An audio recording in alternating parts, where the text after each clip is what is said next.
Akhirnya setelah turun ayat tayamum ini, itu adalah suatu kenikmatan yang sangat besar gitu ya bagi kaum muslimin ketika itu, khususnya bagi kita sekarang gitu. Jika kita bepergian gitu ya, tidak ada air gitu, tidak ada air dan tidak ada apa gitu, tidak ada sumur atau apa, kita bisa tayamum. Dan kalau ada yang bertanya, bang, tayamum ini batalnya ini karena apa gitu? Tayamum ini batalnya karena apa gitu? Nah, segala yang membatalkan wudhu itu membatalkan tayamum gitu. Dan satu lagi, jika kita sudah tayamum, kita menemukan air gitu, nah itu batal tayamumnya. Kita udah tayamum nih, terus hujan turun, nah itu batal tayamum. Ya mungkin saat ini akan saya istilahnya praktekkan lah ya. Nah, ini bagi yang belum tahu aja cara tayamum itu bagaimana gitu intinya ya.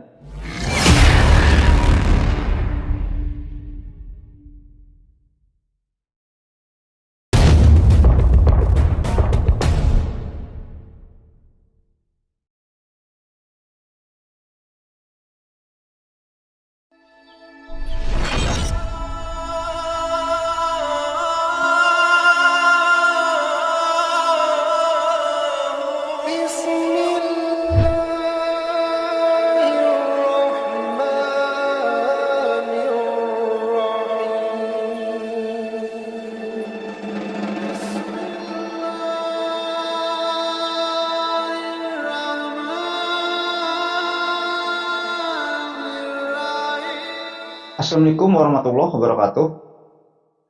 Bismillahirrahmanirrahim. Alhamdulillahirrahmanirrahim. Wa binasta'in wa ala umuri dunya waddin. Wassalatu wassalamu ala asrofil anbiya wal mursalin wa alihi wa sahbihi ajma'in, amma ba'd. Allahumma sholli ala sayyidina Muhammad wa ala ali sayyidina Muhammad. Rabbi shrah li sadri wa yassir li amri wahlul 'uqdatam min lisani yafqahu qawli. Oke, Developers, kembali lagi bersama saya Lucky Developer.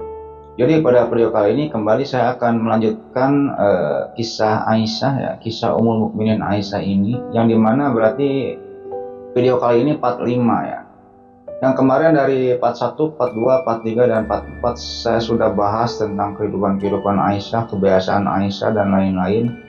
Mungkin alangkah baiknya bagi developer semua sebelum menonton video ini, tonton dulu part 4, part 3, part 2, dan part 1-nya yang nanti akan saya tulis di deskripsi developers ya. Oke, sebelum lanjut ke ceritanya, tak bosan-bosan saya mengingatkan kepada developers semua ya. Jangan lupa like, comment, and subscribe. Supaya apa? Supaya saya tambah bersemangat untuk membuat konten-konten selanjutnya gitu. Dan bagi developer semua atau penonton yang sudah subscribe di channel YouTube ini, saya banyak ucapkan terima kasih. Mudah-mudahan developer semua atau penonton yang sudah subscribe di channel YouTube ini dibalas kebaikannya oleh Allah Subhanahu wa Ta'ala berpuluh-puluh kali lipat, beratus-ratus kali lipat, beribu-ribu kali lipat, dan berjuta kali lipat. Oke, kita lanjut ke ceritanya. Mungkin pada video kali ini saya akan menceritakan tentang bagaimana sih gitu ya sejarah turunnya tayamum gitu. Kita tahu sendiri gitu ya, tayamum itu adalah bersuci itu suatu apa istilahnya kegiatan bersuci pengganti wudhu gitu. Jika tidak ada air gitu ya, itu tayamum penggantinya, yaitu dengan apa? Bersuci dengan debu gitu. Nah, turunnya syariat tayamum ini diakibatkannya ini oleh Aisyah gitu. Diakibatkannya ini karena Allah membela Aisyah ketika itu, di saat Aisyah sedang diejek-ejek oleh kaum muslimin gitu. Bagaimana ceritanya? Mungkin akan saya ceritakan gitu. Nah, pada suatu hari ketika itu Aisyah ini sedang hendak intinya bepergian dengan Rasulullah dengan pasukan kaum muslimin gitu ya. Mau safar, perjalanan jarak jauh gitu ya. Yang dimana ketika itu gitu. Kebiasaan Rasulullah ya, kalau misalnya mau perjalanan safar, mau perang gitu ya, itu biasa ya suka mengocok atau mengundi istri-istrinya siapa yang mau ikut gitu, siapa yang dipersilakan ikut dengan cara dikocok, yang dimana ketika itu Aisyah lah pemenangnya gitu. Aisyah pun ikut ketika itu dalam perjalanan safar itu, yang dimana ketika itu gitu ya, kebiasaan Rasulullah kalau misalnya perjalanan mau perang atau mau safar atau mau kemana gitu beserta pasukannya, Itu Rasulullah ini suka menschedulkan waktu sholat gitu. Misal kita berangkat dari Kerawang, mau menuju ke Bandung misalnya ya. Kalau nggak mau menuju ke mana yang lebih jauh dari Bandung itu, Garut misalnya ya. Dari Kerawang mau ke Garut gitu. Misalnya berangkat setelah sholat subuh, nanti Rasulullah ini suka menschedulkan, oh nanti zuhur kita sholatnya di Bandung gitu. Nanti asar kita sholatnya di Garut gitu. Nanti setelah dari Garut gitu, balik lagi misalnya sholat zuhur lagi nanti di Purwakarta dan sebagainya gitu. Karena di tempat-tempat tersebut ada mata air untuk istilahnya berwudu lah. Intinya kayak gitu loh kalau persen. Nah singkat cerita saja ya, ketika itu pasukan pun sampailah ketika waktu adzan subuh gitu, sampai di tempat peristirahatan yang bernama Baido ya. Baido yaitu tempat peristirahatan pasukan. Ketika itu biasalah pasukannya lagi istirahat, lagi duduk-duduk, ada yang makan-makan, ada yang ngopi, meureun ya dan sebagainya. Aisyah pun biasa ketika itu santai duduk-duduk istirahat dulu. Nah ketika sampai di tempat Baido tersebut, Aisyah ini kehilangan kalung gitu. Kalungnya ini kehilang gitu. Nyari-nyari kalung sibuk Aisyah dulu, kalung saya kemana nih, kalung saya kemana. Yang dimana kalung tersebut adalah kalung mas kawinnya Rasulullah, pembelian Rasulullah ketika itu. Akhirnya ketika itu serempak kaum muslimin semuanya disuruh oleh Rasulullah untuk mencari kalung Aisyah tersebut. Termasuk ayahnya Abu Bakar juga mencari-cari kalungnya. Singkat cerita, ketika kaum muslimin ini sibuk untuk mencari kalungnya Aisyah ini gitu, intinya waktu salat pun sudah tiba. Waktu salat pun sudah tiba, sedangkan gitu ya, schedule-nya untuk waktu salat subuh itu misalnya kan ada di Bandung misalnya gitu ya. Akan tetapi baru nyampe Purwakarta atau nyampe daerah mana gitu ya, di daerah Baido itu gitu, ini waktu sholat subuh sudah mau tiba gitu. Sehingga ketika itu waduh, ini gara-gara Aisyah ini kita bisa ketinggalan sholat subuh gitu. Semua kaum muslimin mencibir Aisyah gitu. Karena apa? Cek bahasa Inggrisnya mah teledor gitu, Aisyah mah ya teledor lah. Ini kalung saya kemana gitu. Akhirnya kaum muslimin mencari-cari kalung sambil mencibir-cibir Aisyah. Gara-gara Aisyah nih kita bisa ketinggalan sholat subuh nih, gara-gara Aisyah nih. Sedangkan di sini nggak ada air, gimana caranya kita melaksanakan sholat ketika itu? Termasuk Abu Bakar ketika itu. Ketika itu posisi Rasulullah ini lagi tidur di pangkuannya Aisyah. Aisyah itu lagi duduk, Rasulullah ini lagi tidur di pahanya.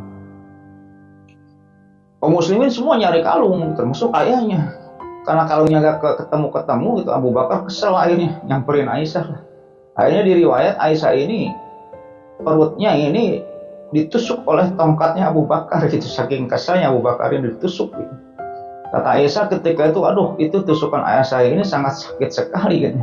Saya mau teriak atau mau istilahnya mau bergerak gak bisa gerak karena Rasul ketika itu sedang tertidur di pangkuan saya, kata Aisyah gitu. Saking keselnya, ini kamu ini teledor banget gitu sambil ditusuk perut ini sama tongkat Abu Bakar gitu. Ya di tengah kegiatan kaum muslimin ini saling mencari kalung Aisyah gitu ya. Aisyah ini dijelek-jelekin lah oleh para kaum muslimin ini. Waduh, Aisyah lagi gitu. Kemarin kehilangan kalung, sekarang kehilangan kalung lagi. Waduh, gara-gara Aisyah nih katanya kan. Kita telat sholat subuh nih dan sebagainya. Termasuk ayahnya Abu Bakar. Ketika kaum muslimin ini mengejek-ngejek Aisyah atau mencibir Aisyah karena keteledorannya itu, Allah pun membela Aisyah. Allah pun ketika itu membela Aisyah dengan apa? Dengan menurunkan surat An-Nisa surat keempat ayat 43, yaitu membahas tentang apa?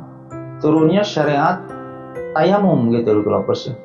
Kita bacakan artinya.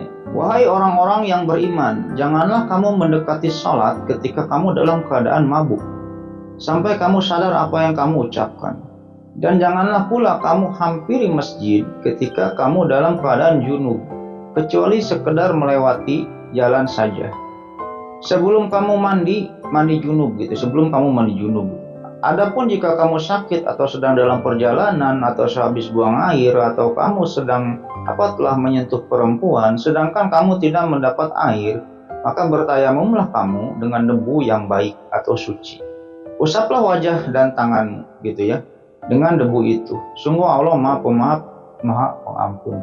Nah, ayat ini turun gitu karena Allah ini membela Aisyah. Di saat Aisyah diejek-ejek oleh kaum muslimin gitu, barulah syariat tayamum ini turun. Sebelumnya belum ada tayamum ketika itu. Setelah ayat pensyariatan tayamum turun ini, yang tadinya kaum muslimin ini mengejek-ngejek Aisyah, mencibir Aisyah, malah berbalik memuji Aisyah gitu. Karena Allah sayang sama Aisyah dan Allah pun menurunkan syariat tayamum. Salah satunya yaitu sahabat Nabi yang bernama Usaid bin Hujair. Usaid bin Hujair ini sangat senang sekali dan penuh sukacita ketika itu setelah turunnya ayat tayamum ini gitu ya. Menghampiri Abu Bakar dan bilang ke Abu Bakar, ya Abu Bakar, tidaklah karena Aisyah nih Allah menurunkan surat ini gitu. Karena Aisyah lah yang menjadi awal dari keberkahan gitu. Keberkahan keluargamu wahai Abu Bakar, kamu jangan marah-marahi Aisyah terus gitu ya. Kata Usaid bin Hujair. Akhirnya Abu Bakar pun minta maaf ke Aisyah gitu karena telah memarahi Aisyah gitu. Minta maaf ke Aisyah dan menghampiri Aisyah. Ketika itu Abu Bakar pun ngomong kepada Aisyah, ya demi Allah wahai anakku katanya, aku tidak mengetahui bahwa engkau ini adalah seseorang yang membawa berkah gitu dan kemudahan dari Allah gitu. Jadi ayat tayamum ini Allah menurunkan ayat tayamum ini karena engkau ya anakku, kata Abu Bakar ketika itu. Nah, akhirnya setelah turun ayat tayamum ini, itu adalah suatu kenikmatan yang sangat besar gitu ya bagi kaum muslimin ketika itu, khususnya bagi kita sekarang gitu. Jika kita bepergian gitu ya, tidak ada air gitu, tidak ada air dan tidak ada apa gitu, tidak ada sumur atau apa, kita bisa tayamum gitu. Ya mungkin bagi lovers yang belum tahu cara tayamum ini gimana sih Bang gitu ya. Nanti akan saya contohkan lah ya, dan di sini saya bukan bermaksud untuk mengajari gitu, kita sama-sama belajar di sini. Dan kalau ada yang bertanya, Bang, tayamum ini batalnya ini karena apa gitu, tayamum ini batalnya karena apa gitu. Nah, segala yang membatalkan wudhu itu membatalkan tayamum gitu. Jadi tayamum ini batal gitu. Karena apa? Jadi segala yang membatalkan wudhu itu membatalkan tayamum gitu. Dan satu lagi, jika kita sudah tayamum, kita menemukan air gitu. Nah, itu batal tayamumnya. Kita udah tayamum nih, terus hujan turun, nah itu batal tayamum. Dan segala sesuatu yang membatalkan wudhu itu juga membatalkan tayamum. Ya mungkin saat ini akan saya istilahnya praktekkan lah ya. Ini bagi yang belum tahu aja cara tayamum itu bagaimana gitu intinya ya. Jadi cara tayamum ini kayak gini loh lovers. Akan saya, berarti ini kameranya akan saya ke bawahin dulu nih ya. Oke, jadi gini. Nah, misal kita sediakan ini kertas nih ya. Misalnya ini kertas, kalau enggak bisa plastik atau bisa juga teras rumah dan sebagainya gitu ya. Nah, kertas ini misalnya ya, ini kertas ini taruh di sini. Kita ambil debu, gitu. Jadi debunya debu yang suci ya, dengan debu bekas tai kucing gitu. Kita ambil debu, lovers-nya. Kita ambil debu, dipurulukin ke sini, dipurulukin debunya tuh ya. Nah, setelah kita ambil debu dipurulukin, yang pertama kita niat tayamum dulu gitu. Kita niat tayamum dulu. Udah gitu tangan kita tempelkan ke debu yang udah ditaburi kertas ini gitu. Tempelkan gitu. Ini kelihatan enggak ya? Tempelkan ya. Tep. Nah, udah ini nempel. Nempel kan? Udah nempel, kalau misalnya debunya tidak terlalu tebal ya boleh kita langsung mengusap wajah kita ya, muka kita. Mengusap. Jadi bagian muka yang terkena air wudhu itu harus kena debu, intinya kayak gitu. Dan kalau misalnya kita nempel kayak gini gitu ya, ini debunya terlalu tebal nih ya, kita boleh dikepret-kepretan dulu gini supaya debunya ini tidak terlalu tebal, dan usapkan ke muka.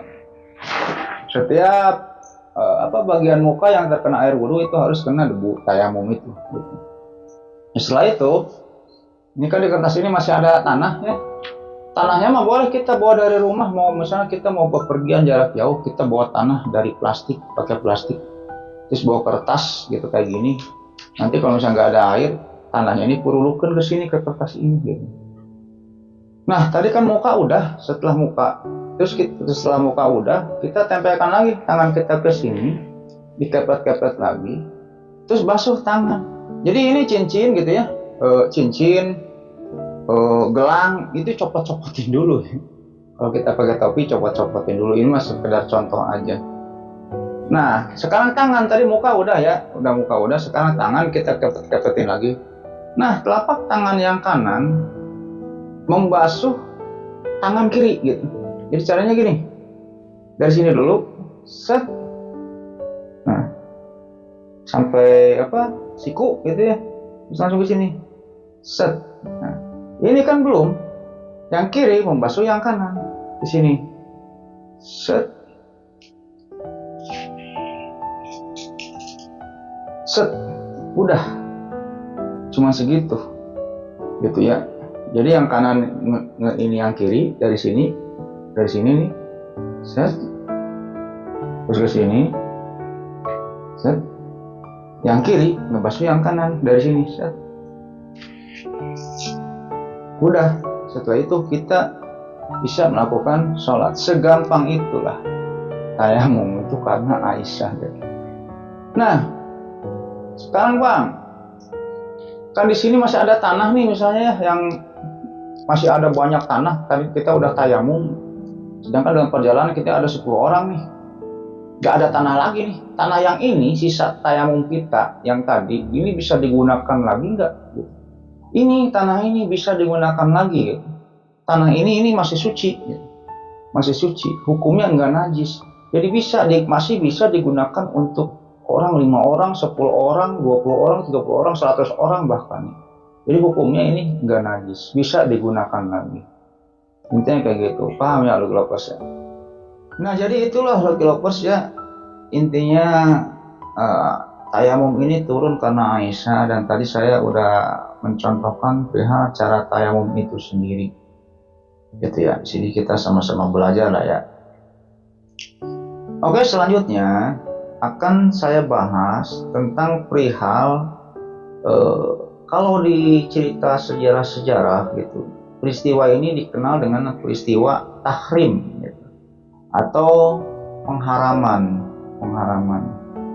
Jadi ketika itu Rasulullah ini istilahnya kayak gini lah, sempat mengharamkan madu gitu. Bagaimana ceritanya? Ceritanya kayak gini. Di part-part sebelumnya saya udah sering membahas perihal istri-istri Rasulullah ini gitu ya. Ya kurang lebih ada 11 lah ya. Akan tetapi istri Rasulullah yang hidup sejaman menemani Rasulullah ini sampai meninggal dunia itu kurang lebih ada 9 orang. Nah, dari ke-9 istrinya itu gitu ya, terbagi menjadi 2 kubu. Itu kayak gitu ya, terbagi menjadi 2 kubu karena suka bersaing untuk memperebutkan Rasulullah, sehingga ke-9 istrinya ini terbagi menjadi 2 kubu. Anggaplah kubu pertama ini Aisyah, Hafsah, Saudah, dan Sofiyah gitu ya. Kubu pertama ini dipimpin oleh Aisyah gitu. Dan kubu yang kedua Zainab dan lain-lain lah ya, dan istrinya yang lain gitu. Itu kubu yang kedua. Nah, biasanya ketika itu gitu ya, Rasulullah ini suka mengunjungi istri-istrinya ini sehabis asar gitu. Kalau misalnya sekarang jadwal Aisyah, Rasulullah sehabis sholat asar mengunjungi Aisyah. Kalau misalnya jadwalnya Zainab, Rasulullah sehabis sholat asar ini mengunjungi Zainab gitu, dan sebagainya. Ketika itu pada suatu hari Rasulullah ini telat mengunjungi Aisyah gitu ya. Aisyah atau Hafsah lah, anggap Aisyah lah ya. Ditanya oleh Aisyah ini, kemana dulu ya Rasulullah, kamu kok telat mengunjungi saya, kata Aisyah ini. Ketika itu Rasulullah menjawab, saya habis dari rumahnya Zainab binti Jahsy gitu. Karena apa Lovers? Ketika itu, pada waktu itu Rasulullah ini seringnya lebih sering di rumahnya Zainab binti Jahsy. Karena apa? Zainab binti Jahsy ini adalah orang kaya dan dia adalah kolektor madu, gitu. Kolektor madu. Rasulullah kan sangat senang sekali dengan madu, gitu ya. Sehingga ketika itu ya Rasulullah ini senang berlama-lama di rumahnya Zainab, yaitu memakan madu itu, gitu. Ketika itu Rasulullah pun bercerita kepada Aisyah gitu, ya saya habis dari rumahnya Zainab binti Jahsy gitu, habis minum madu gitu, dan sebagainya. Gitu. Udahlah, kejadian tersebut berlalu. Akhirnya keesokan harinya, misalnya Rasulullah ini telat lagi gitu, telat lagi. Ketika ditanya oleh Aisyah, habis dari mana gitu, habis dari Zainab binti Jahsy gitu, karena habis meminum madu lah. Setelah itu pas jadwalnya Hafsah gitu, pas jadwalnya Hafsah, Rasulullah juga telat gitu. Telat. Ketika ditanya sama jawabannya. Saya habis dari rumahnya Zainab binti Jahsy, sering meminum madu di sana gitu. Karena Zainab binti Jahsy ini orang kaya dan kolektor madu. Melihat suaminya ini sering telat mengunjungi Hafsah dan Aisyah gitu. Ini Hafsah dan Aisyah ini kolaborasi lah. Kolaborasi membuat rencana untuk apa? Agar Rasulullah ini tidak lagi mengunjungi Zainab gitu, Zainab binti Jahsy ketika itu. Akhirnya curhat nih. Aisyah dan Hafsah ini melakukan suatu rencana kolaborasi gitu ya, untuk supaya Rasulullah ini tidak lagi gitu, tidak ke rumah Zainab lagi dan tidak meminum madu lagi di rumahnya Zainab. Hafsah, kata Aisyah ini suami kita nih hari-hari ini kok seringnya di rumah Zainab ya, katanya kan, kata Aisyah ini. Iya nih, saya juga nggak tahu, kata Hafsah ini. Ya katanya sih minum-minum madu, kata Aisyah ketika itu sama Hafsah ini curhat lah, ngobrol-ngobrol. Gimana ya kita bikin cara yuk supaya Rasulullah ini gitu, supaya suami kita ini tidak lagi ke rumah Zainab dan minum-minum madu lagi di rumah Zainab. Gimana caranya? Akhirnya ketika itu Aisyah mempunyai ide. Gini aja Hafsah, nanti kalau Rasulullah ini ke rumah kamu gitu, dan kalau kamu tanya habis dari mana, habis dari rumah Zainab minum madu, kamu ngomong gini aja gitu, ya suamiku ya Rasulullah gitu, kamu habis minum madu ya, bau kamu tidak sedap gitu, bau kamu ini bau pohon migpar gitu. Jadi pohon migpar itu yaitu pohon yang rasanya manis gitu ya, tapi aromanya nggak sedap. Kan Rasulullah nggak suka dengan bau-bau yang tidak sedap, intinya kayak gitu. Begitupun sebaliknya ya, Hafsah ya, kalau Rasulullah ini main ke rumah saya juga gitu, nanti akan saya tanya juga gitu. Kalau Rasulullah menjawab habis dari rumah Zainab binti Jahsy dan meminum madu, saya juga akan bilang kayak gitu, kata Aisyah. Bau kamu tidak sedap, ya Rasulullah, bau kamu bau pohon migpar gitu. Kayak gitu aja ya, oke siap, kata Hafsah ini. Ya, rencana tersebut dijalankan lah. Singkat cerita, pada suatu hari Rasulullah pun telat lagi ke rumah Aisyah untuk mengunjungi Aisyah. Setelah ditanya sama Aisyah, habis dari mana? Rasulullah ketika itu menjawab bahwa saya habis dari rumahnya Zainab binti Jahsy dan sedang meminum madu, habis minum madu. Ketika itu Aisyah menjalankan rencananya. Suamiku, kamu kok bau pohon migpar ya? Gitu. Jangan-jangan bau pohon migpar ini berasal dari madu yang kamu minum dari Zainab binti Jahsy ini gitu. Hanya Rasulullah tuh mencium-cium ininya kan, perasaan Rasulullah kan enggak gitu, enggak bau, tapi kok Aisyah bilangnya saya bau pohon migpar gitu. Hanya udahlah, kejadian tersebut berlalu. Singkat cerita, Rasul pun datang lagi ke rumah Aisyah telat lagi. Setelah telat ditanya lagi habis dari Zainab binti Jahsy, ketika itu Aisyah ngomong lagi, bau kamu tidak enak ya suamiku, bau kamu bau pohon migpar, katanya kan, kata Aisyah ini kayak gitu. Akhirnya udahlah, kejadian tersebut berlalu lagi. Akhirnya ketika Rasulullah ini mengunjungi Hafsah telat juga. Ketika ditanya sama kayak gitu, habis dari rumah Zainab binti Jahsy gitu, minum madu. Ketika itu Hafsah pun menjalankan rencananya. Ya suamiku, katanya kan, bau kamu tidak enak, setiap kamu minum madu itu di rumah Zainab binti Jahsy, kok kamu bau pohon migpar ya? Begitupun sebaliknya ketika Rasulullah ini ke rumah Aisyah sama kayak gitu juga. Akhirnya ketika itu Rasulullah pun ketika itu intinya ya udah saya akan intinya mengurangilah untuk mengunjungi Zainab dan tidak makan madu lagi. Intinya kayak gitu. Akan tetapi ketika itu Rasulullah ini tidak mengurangi lah ya, minum madunya ini tidak mengurangi dan intens lah ke rumah Zainab binti Jahsy itu intens. Oleh karena Rasulullah gemar sekali minum madu, makan madu itu gemar sekali Rasulullah ini. Tapi sembunyi-sembunyi lah istilahnya dari Aisyah, sembunyi-sembunyi sekarang. Akan tetapi ketika itu Rasulullah ini menceritakan kepada Hafsah. Ke Aisyah mah sembunyi-sembunyi, tapi ke Hafsah mah menceritakan, Hafsah, istriku, kamu jangan bilang-bilang ke Aisyah ya. Kalau sebenarnya saya saat ini juga sering meminum madu di rumahnya Zainab binti Jahsy. Kata Rasulullah ketika itu. Ini rahasia ya, jangan dibilangin ke Aisyah ya. Kata Rasulullah ketika itu. Akan tetapi ketika itu Aisyah mah nggak tahu nih kalau Rasulullah ini masih sering minum madu di rumahnya Zainab binti Jahsy gitu.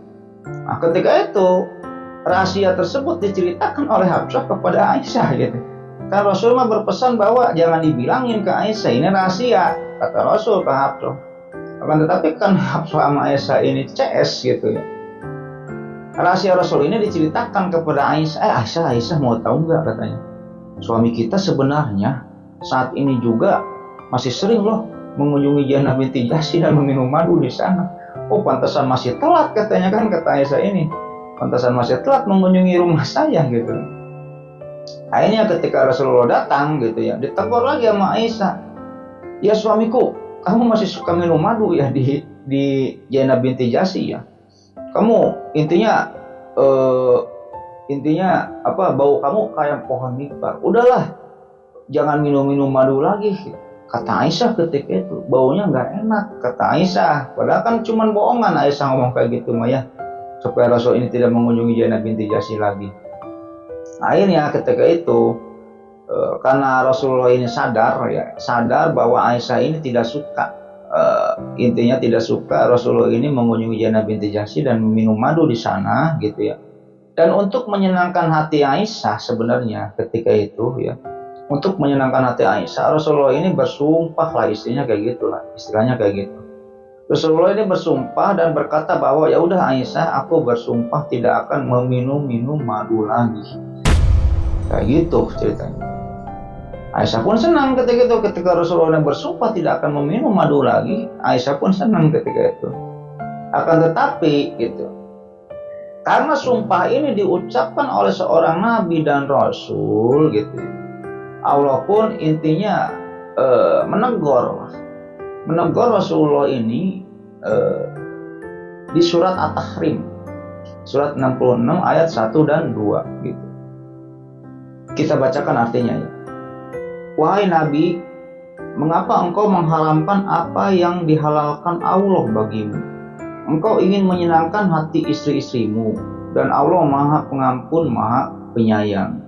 Sungguh Allah telah mewajibkan kepada kamu membebaskan dari sumpahmu, dan Allah adalah pelindungmu, dan Dia Maha Mengetahui lagi Maha Bijaksana. Intinya kayak gitu. Jadi kenapa intinya kayak gini lah. Kamu kenapa ngeharamin madu gitu kan? Kata Allah kayak gitu ya. Aku sudah menghalalkan madu, kok kamu mengharamkan madu? Ditegur lah istilahnya kayak gitu ya. Istilahnya Rasulullah ini ditegur lah sama Allah ini. Kamu kenapa mengharamkan madu gitu? Sedangkan aku menghalalkan madu, kata Allah kayak gitu. Ya kan Rasulullah juga kan istilahnya tidak terlepas dari salah juga gitu. Tapi Rasulullah dimaksum oleh Allah ini dijaga dari kesalahan-kesalahan. Intinya kayak gitu. Akhirnya setelah itu Rasul pun menceritakan kepada Aisyah dan kepada Hafsah tentang turunnya surat At-Tahrim ayat 1 dan 2 ini, dan Rasul pun bebas lah istilahnya minum madu lagi gitu, dan mengunjungi rumah Zainab binti Jahsy lagi gitu. Dan selain itu Allah pun menurunkan lagi ayat ketiganya surat At-Tahrim ayat ketiganya ini untuk apa? Menegur Hafsah gitu. Karena tadi Hafsah ini sudah menceritakan suatu rahasia kepada Aisyah gitu. Yang tadi saya ceritakan, Hafsah saya mau cerita rahasia kata Rasul tadi. Sebenarnya saya ini sering mengunjungi Zainab gitu. Masih sering mengunjungi Zainab binti Jahsy untuk meminum madu. Gitu. Jangan cerita sama Aisyah ya katanya. Tapi Hafsah menceritakan hal itu pada Aisyah. Ditegur juga Hafsah juga oleh Allah gitu ya. Yaitu di ayat 3-nya surat At-Tahrim. Kita bacakan. Dan ingatlah ketika secara rahasia Nabi membicarakan suatu peristiwa kepada salah seorang istrinya gitu. Jadi salah seorang istrinya di sini konon di riwayat Hafsah ya. Lalu dia menceritakan peristiwa itu kepada Aisyah.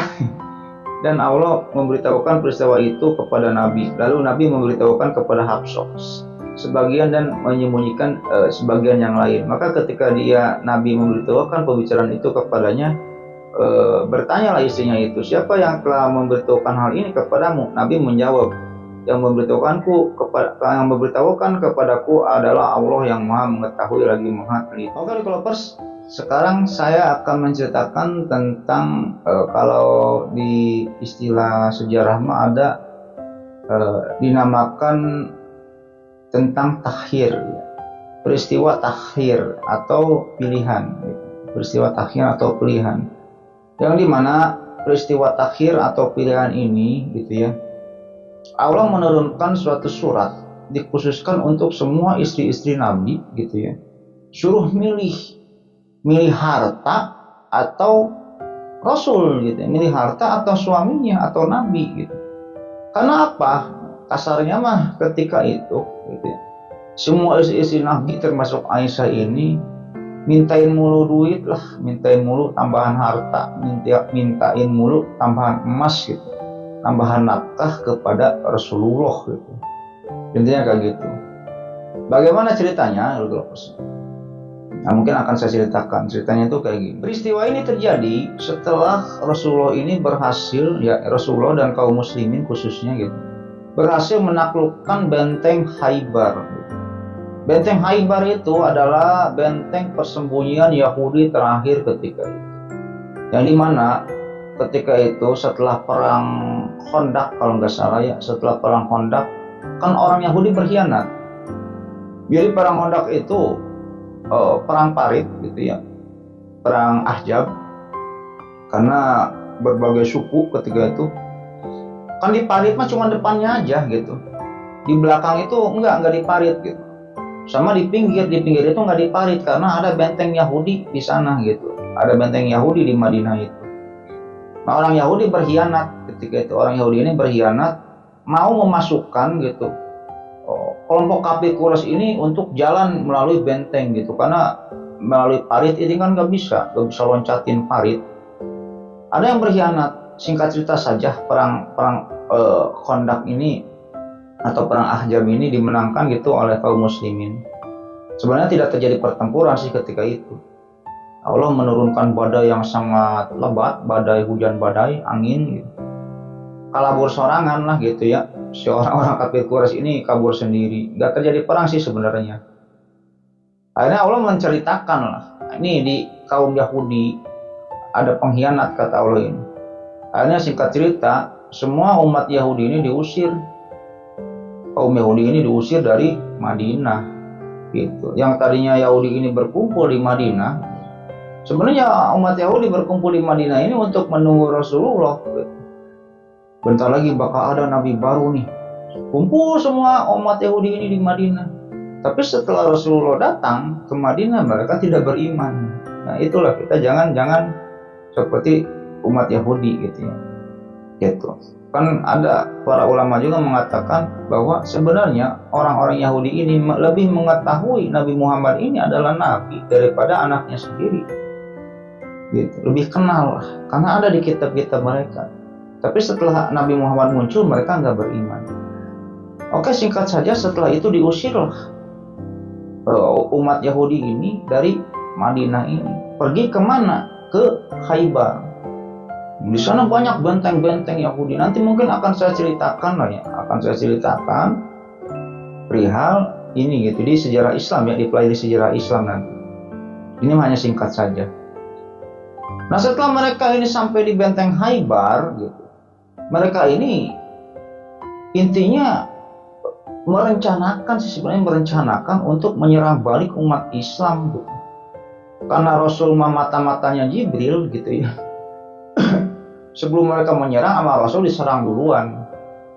Di sana terbukti perihal apa? Di benteng-benteng Khaybar itu banyak intinya senjata-senjata perang yang belum pernah ada ketika itu. Ada alat pelontar batu gitu, ada istilahnya kalau di Lord of the Ring gitu ya, ada apa, paranti manjat benteng gitu didorong gitu, ada, udah canggih lah,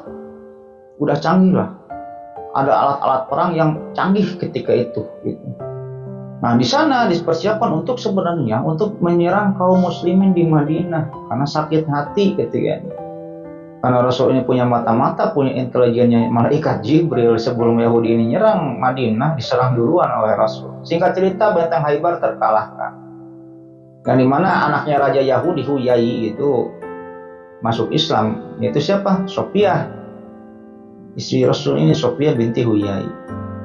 Nah, setelah benteng Khaybar ini ditaklukkan gitu ya, banyak ghanimah gitu, harta rampasan perang yang didapat ketika itu sangat banyak sekali. Itu harta rampasan perang kaum muslimin terbanyak ketika itu. Akhirnya ghanimah itu dibagikan ke kaum muslimin, dibagikan ke para mualaf dan sebagainya. Nah, ketika itu gitu, sebenarnya Ummul Mukminin juga sudah dikasih oleh Rasul itu ghanimah itu. Ini untuk 1 tahun nih, semua istri Nabi ini dikasih lah. Emas, harta, gandum, makanan pokok dan lain sebagainya udah dikasih. Setelah itu gitu, setelah ghanimah habis gitu ya, karena intinya Aisyah dan kelompoknya itu isi Nabi ini melihat harta yang begitu banyak badannya, sehingga mereka ini, para Ummul Mukminin ini meminta tambahan harta gitu, meminta tambahan perhiasan, meminta tambahan uang bulanan badannya dan sebagainya, karena melihat harta rampasan perang benteng Khaybar ini sangat banyak. Sedangkan ketika itu tanpa Ummul Mukminin ketahui, sebenarnya ghanimah tadi udah habis dibagikan oleh Rasul. Akan tetapi ketika itu Aisyah dan kawan-kawan gitu masih merengreng lah, aduh mana dong emas, tambahin lagi dong, mana dong uang belanja saya, tambahin lagi, mana dong ini, tambahin lagi, mana perak, mana makanan pokok, tambahin lagi dan lain sebagainya. Intinya kayak gitu. Sehingga karena Rasul ini suka ditagih harta tambahan oleh Aisyah, oleh Hafsah, dan diriwayat semua istri-istri Nabi gitu ngereng-reng hayang mintain istrinya tambahan duit lah ke Rasulullah ini. Sehingga karena pusing, ketika itu pusing Rasulullah ini, aduh ini uang udah habis, istri saya ngereng-ngereng terus pengen tambahan emas, pengen tambahan perhiasan gitu. Akhirnya pada suatu ketika Rasul pun lagi dalam keadaan pusing kayak gitu, duduk aja di depan rumahnya, duduk aja kayak gini gitu. Lagi Rasulullah ini duduk kayak gitu. Datanglah Abu Bakar, kicik, datang Abu Bakar. Assalamualaikum ya Rasulullah. Waalaikumsalam. Duduk aja Abu Bakar di samping Rasulullah. Ketika ada Abu Bakar di samping Rasulullah ini nggak ngomong sepatah kata pun gitu, ngobrol enggak, nyapa enggak, karena lagi pusing gitu. Pikirannya lagi pusing. Ya Abu Bakar, Rasul nggak ngomong, Rasul diem aja, ya Abu Bakar pun diem gitu ya. Abu Bakar mas suka menghormati Rasul gitu, sangat sayang sekali sama Rasul. Dan Abu Bakar ini setiap hari harus ketemu Rasul. Nggak berani Abu Bakar menanya Rasulullah kenapa ngalamun aja, nggak berani ya. Abu Bakar melihat wajah Rasul aja udah senang lah, intinya kayak gitu. Tidak lama setelah itu datang Umar gitu kan, kalau Umar mah beda ya, Umar mah wani kan gitu ke Rasul ini gitu. Datang Umar, kicik. Assalamualaikum ya Rasulullah. Waalaikumsalam Umar. Duduk aja Umar kan. Umar tujuannya ke Rasulullah ketika itu sebenarnya mau curhat gitu. Perihal apa? Jadi istrinya Umar itu mintain duit mulu lah gitu. Minta tambahan emas, minta tambahan kalung gitu, minta tambahan perhiasan gitu, sama kayak istri Rasulullah. Ketika itu Rasulullah diem aja, Abu Bakar diem aja gitu. Umar pun bingung, aduh gua kesini mau curhat sama Rasulullah, kok Rasulullah diem aja gitu. Akhirnya Umar pun memberanikan diri untuk memulai pembicaraan ketika itu. Akhirnya dimulai pembicaraan. Ya Rasulullah, saya mau curhat, kata Umar itu. Mau curhat apa, Mar? Kata Rasulullah ketika itu. Ini ya Rasulullah, ini istri saya, katanya kan, istri saya. Mintain duit mulu, mintain emas, mintain tambahan harta, mintain tambahan perhiasan. Aduh pusing, saya nggak punya duit ya Rasulullah, kata Umar ini. Gimana menurutmu ya Rasulullah? Apakah istri saya harus saya penggal, katanya. Kata Umar ketika kepada Rasulullah. Mendengar cerita Umar itu, tadinya Rasulullah ini dalam keadaan pusing jadi ketawa. Rasulullah ini jadi ketawa ketika itu. Hahaha. Mar, kamu tahu nggak? Saya duduk di sini dan saya itu melamun aja, kan kamu lihat dari tadi saya melamun aja. Tahu nggak kenapa? Kata Rasulullah ini. Kata Umar ketika itu, iya sih Rasulullah, saya lihat kamu melamun aja gitu. Ya saya nggak tahu, memang kenapa ya Rasulullah? Nah permasalahan saya ini sama seperti permasalahan kamu, Mar, kata Rasulullah ini. Jadi sama, istri saya juga semuanya nih minta tambahan uang, minta emas, minta perhiasan gitu, minta tambahan uang belanja dan sebagainya. Gitu. Gimana menurutmu, Mar? Apakah anak kamu harus saya panggil? Kata Rasulullah. Anaknya Umar kan Hafsah gitu. Di sampingnya ada lagi mertuanya Abu Bakar, Aisyah, anaknya istri Rasul juga gitu. Akhirnya mendengar hal tersebut gitu ya, mendengar hal tersebut, Abu Bakar pergi ke Aisyah dan memarahi Aisyah, Umar pergi ke Hafsah dan memarahi Hafsah. Ketika itu dimarahilah dua-duanya, kamu ini jangan meminta-minta yang Rasul tidak mampu untuk memberi gitu, kata Umar dan kata Abu Bakar ketika itu. Nah konon di riwayat setelah itu Rasul ini istilahnya ngambek ke semua istri-istrinya, ke 9 istri-istrinya ini Rasul ini ngambek dengan cara apa? Tidak mengunjungi istri-istrinya tersebut selama 1 bulan penuh. Diumumkan sama Rasul, saya harus memberi pelajaran kepada kalian, kata Rasul ini kepada istri-istrinya. Saya tidak akan mengunjungi kalian semua selama 1 bulan. Semua istrinya yang 9 ini dimarahi oleh Rasul dan tidak dikunjungi selama 1 bulan. Akhirnya ya Aisyah pun melamun gitu ya. Hafsah melamun dan dikunjungi oleh Rasul. Aduh Hafsah, kayaknya suami kita marah nih katanya kan. Kita mintain duit mulu sih katanya kan. Dia nih kayaknya marah nih, gimana nih katanya kan. Kata Hafsah, kata Aisyah. Oh ya semuanya lah, Zainab binti Jahsy dan sebagainya. Sehingga itu ya, ketika itu menyebar di kalangan kaum muslimin perihal bahwa berita gitu ya, perihal bahwa Rasulullah ini sudah menceraikan semua istri-istrinya. Akhirnya kaum muslimin semuanya ketika itu bersedih. Ini ada gosip nih, Rasulullah udah menceraikan istri-istrinya katanya. Oh yang benar katanya. Wah semuanya sedih, semuanya nangis kaum muslimin ketika itu mendengar gosip kayak gitu, padahal kan enggak. Yang dimana berita tersebut pun gitu ya sampai ke Umar gitu. Ketika itu Umar itu lagi datang kecik melihat sekelompok kaum muslimin ini sedang membicarakan hal tersebut dan sedang menangis. Ditanya sama Umar, ini kalian kenapa kayak yang bersedih, kayak yang menangis kayak gini? Mar, lu tahu nggak Mar? Itu istri-istri Nabi itu diceraikan semua oleh Rasul, oleh Nabi. Mendengar hal tersebut kan Hafsah kan anaknya Umar. Wah anak-anak gua diceraikan dong, kata Umar ini. Hanya untuk istilahnya untuk mencari tahu gitu, untuk mencari tahu benar enggaknya hal tersebut, Umar pun mengunjungi Rasulullah, datang ke Rasulullah. Ketika itu Rasulullah ada di masjid. Ketika datang Umar ke Rasulullah, ada budaknya Rasulullah ketika itu. Rasulullah nggak mau diganggu, Umar katanya. Karena datang lagi yang kedua kalinya, Rasulullah nggak mau diganggu, kata budaknya. Pas ketiga kalinya Umar lagi duduk depan masjid, hanya dipanggil oleh Rasulullah. Itu Rasulullah memanggil kamu Umar katanya. Setelah datang Umar kepada Rasulullah menanyakan hal tersebut. Ya Rasulullah, telah datang kepada aku berita kayak gini. Yang intinya, benar gak kamu ini sudah menceraikan semua ummul mukminin, semua istri-istri kamu ya Rasulullah?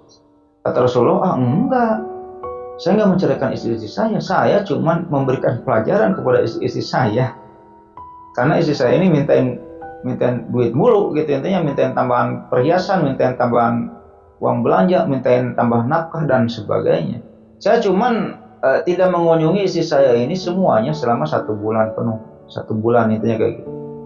Ketika itu Umar berkata kepada Rasulullah, ya Rasulullah, boleh nggak saya luruskan berita ini kepada semua kaum muslimin? Karena kaum muslimin di luar sana menganggapnya kamu sudah menceraikan istri kamu ya Rasulullah. Ya udah, itu lebih baik kata Rasulullah ketika. Karena ceritakanlah sama Umar ke semua kaum muslimin bahwa perihal bahwa gitu ya, Rasul tidak menceraikan istri-istrinya. Rasul hanya memberikan hukuman kepada istri-istrinya selama 1 bulan penuh dia tidak mengunjungi istri-istrinya. Akhirnya mendengar hal tersebut, istilahnya kaum muslimin pun senang ya. Kaum muslimin pun senang mendengar berita bahwa sebenarnya Rasulullah tidak menceraikan istri-istrinya. Dan ketika itu, pada hari ke-29 gitu, istri yang pertama kali dikunjungi oleh Rasulullah adalah siapa? Ya benar, Aisyah gitu. Pada hari ke-29 Rasul pun mengunjungi Aisyah. Assalamualaikum warahmatullahi. Melihat Rasulullah datang, Aisyah pun senyum-senyum sendiri gitu. Rasulullah, kok kamu mengunjungiku, katanya kan. Ini kan baru hari ke-29 gitu. Jadi selama ini Aisyah ngitung ya. Hari pertama, hari kedua, hari ketiga gitu. Ini kan hari ke-29. Bukankah kamu berjanjinya akan 1 bulan gitu kan? Ini kan baru 29 hari kata Aisyah ketika itu. Ketika itu Rasulullah menjawab bahwa bukankah 1 bulan ini 29 hari katanya kan? Intinya kayak gitu. Nah itulah ya bukti bahwa Rasulullah sayang kepada Aisyah karena istri yang pertama ini dikunjungi Aisyah gitu. Istri yang pertama kali dikunjungi oleh Rasul gitu. Ketika itu adalah Aisyah. Dan berkaitan dengan peristiwa tersebut gitu ya. Allah ini menurunkan surat Al-Ahzab ya. Surat Al-Ahzab ayat 28 dan 29. Yang berisikan tentang apa teguran Allah kepada istri-istri Nabi. Kita bacakan artinya ya. Wahai Nabi, katakanlah kepada istri-istrimu, jika kamu menginginkan kehidupan di dunia dan perhiasannya, maka kemarilah, agar akan kuberikan kepadamu, dan aku ceraikan kamu dengan cara yang baik. Dan jika kamu menginginkan Allah dan Rasulnya dan negeri akhirat, maka sesungguhnya Allah menyediakan pahala yang besar bagi siapa yang berbuat baik di antara kamu. Nah, jadi ayat ini, surat ini, teguran Allah kepada semua istri-istri Nabi. Akhirnya setelah Rasulullah ini menerima surat ini gitu ya, mendapat wahyu ini, istri Rasulullah yang pertama kali diberikan pilihan oleh Rasulullah ini adalah Aisyah. Ya Aisyah, ini Allah suruh memilih, istri-istriku semua suruh memilih. Kamu milih harta atau milih aku gitu. Ketika itu ya dijelaskan dengan semua konsekuensinya gitu ya. Kalau milih harta, Allah akan memberikan harta yang sangat banyak dan kamu oleh Allah akan dijadikan orang yang kaya raya, dan konsekuensinya Allah akan menceraikan kamu dengan saya, kata Rasul ketika itu. Dan kalau kamu milih Rasul, milih saya gitu, ya hiduplah sederhana dengan saya gitu, jangan ngekek-ngekek gitu. Hiduplah sederhana dengan saya dan Allah akan memberikan balasan atas kebaikan atau kesabaran kamu ini nanti di surga. Intinya kayak gitu lah. Ya jelas lah ya, Aisyah pun ketika itu milih Rasulullah. Ya suamiku, hal ini kamu pertanyakan kepada saya, jelaslah. Saya milih kamu ya Rasulullah, katanya. Daripada harta, apa sih harta? Gak bisa dibawa mati harta mah, kata Aisyah ketika itu. Akan tetapi ketika itu Aisyah melicik gitu. Liciknya kenapa gitu. Jadi Aisyah ini bertanya kepada Rasulullah, ya Rasulullah, apakah pilihan ini akan ditanyakan gitu kepada istri-istrimu yang lain selain aku gitu? Ya iyalah Aisyah, kata Rasulullah ketika itu. Ya Rasulullah, kamu jangan beritahukan istri-istrimu yang lain kalau saya ini milih kamu daripada milih harta ya, katanya kan. Intinya kayak gitu kata Aisyah. Jadi Aisyah ini berangan-angan bahwa semua istri Nabi yang lain selain Aisyah ini milih harta. Supaya apa? Supaya Aisyah tidak ada saingan nanti. Nanti Allah akan menceraikan wanita itu gitu jika milih harta. Gitu. Jangan beritahu istri-istrimu yang lain ya kalau aku milih kamu ya, kata Aisyah ketika itu. Ya akhirnya setelah Rasulullah menanyakan kepada istri-istrinya yang lain, Ummul Mukminin yang lain, ya jelas lah ya. Ummul Mukminin yang lain juga milih Rasul gitu, milih Nabi Muhammad daripada milih harta. Intinya kayak gitu. Ya semua ummul mukminin mah patut dicontoh lah ya. Itu kalau misalnya mereka ini pada berantem pada para syekh, ya itu hanya sekilas aja, hanya sementara aja. Dan jika diomongin oleh Rasul, semuanya bertobat, semuanya meminta maaf dan lain sebagainya. Tontonlah part berapa tuh ya, yang judulnya cemburunya ummul mukminin itu adalah cemburu yang patut dicontoh. Intinya kayak gitu. Ya mungkin sekian dulu Lekapers ya cerita pada video kali ini, mudah-mudahan menghibur gitu ya. Ambil sisi baiknya, buang sisi jeleknya. Dan terima kasih pada Lekapers semua atau orang yang sudah menonton video ini sampai dengan selesai. Dan jika ada salah-salah kata atau salah nama atau salah apa aja dalam cerita ini gitu ya, Bang, cara tayamum itu bukan kayak gitu tapi kayak gini gitu.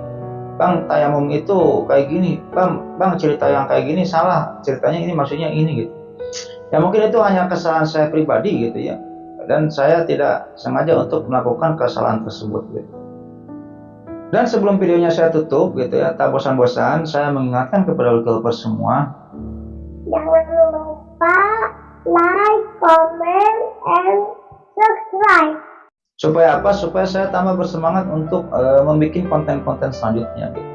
Dan bagi Lekapers semua atau orang yang sedang menonton video ini yang sudah subscribe di channel YouTube ini, saya banyak ucapkan terima kasih. Mudah-mudahan amal baik Lekapers semua atau penonton yang sudah subscribe di channel YouTube ini dibalas kebaikannya oleh Allah Subhanahu wa taala berpuluh-puluh kali lipat, beratus-ratus kali lipat, beribu-ribu kali lipat, dan berjuta kali lipat. Dan sebelum videonya saya tutup, tak bosan-bosan saya mendoakan kepada Lekapers semua ya. Allahumma inna nas'aluka bi anna lakal hamdu la ilaha illa anta wa jazakallahu syarika lakal mananu badi'us samawati wal ardh dzul jalali wal ikram ya hayyu ya qayyum. Mudah-mudahan Lekapers semua diberikan kesehatan, diberikan umur yang panjang, diberikan rezeki yang melimpah. Bagi yang sedang sakit atau keluarganya ada yang sedang sakit, mudah-mudahan cepat disembuhkan dan diangkat penyakitnya oleh Allah Subhanahu wa taala dan tidak disakitkan lagi sampai wafat. Dan bagi yang masih sehat atau keluarganya masih sehat, mudah-mudahan diperpanjang nikmat sehatnya oleh Allah Subhanahu wa taala dan tidak disakitkan lagi sampai wafat. Dan jika Lekapers semua ada yang belum punya jodoh nih, baik cewek maupun cowok, pacaran putus gitu. Ya mudah-mudahan Allah segera mempertemukan jodohnya ya kepada masing-masing gitu ya. Jika seorang pria dipertemukan dengan jodohnya seorang wanita yang baik, yang cantik, yang solehah seperti para ummul mukminin gitu ya. Dan jika seorang wanita mudah-mudahan dipertemukan jodohnya dengan seorang pria yang ganteng, yang gagah, yang baik, yang sayang kepada istri, yang soleh, dan terutama yang mempunyai kepribadian ya. Punya rumah pribadi, punya mobil pribadi, punya perusahaan pribadi. Dan yang paling utama mudah-mudahan kita semua termasuk saya nantinya dikumpulkan dalam surganya Allah Subhanahu wa taala gitu ya, dan mendapatkan syafaat darinya nanti di hari akhir. Mungkin itu aja Lekapers ya cerita pada video kali ini, mudah-mudahan menghibur. Akhirul kata Allahumma sholli ala sayyidina Muhammad wa ala ali sayyidina Muhammad wa billahi taufiq wal hidayah. Wassalamualaikum warahmatullahi wabarakatuh.